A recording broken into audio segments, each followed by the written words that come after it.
Her er Søren. Søren elsker jordskokker. Han synes, det er en god idé at spise flere af sæsonens grøntsager. Nu er det vinter, og den byder på dejlige, sunde råvarer til nemme retter. Søren vil nu vise dig, hvordan du hurtigt, nemt og billigt kan tilberede en lækker jordskokkesalat. Du skal bruge jordskokker, æbler, skalotteløg, citron, mandler, olivenolie, sennep, salt og peber.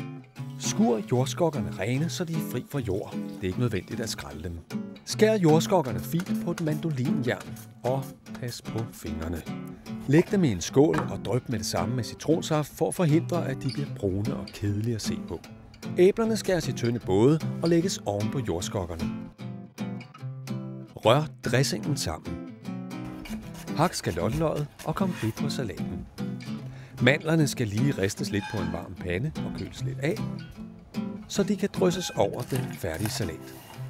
Og så lige et drys persille på, så har du en lækker salat, der ifølge Søren passer til alt. Velbekomme.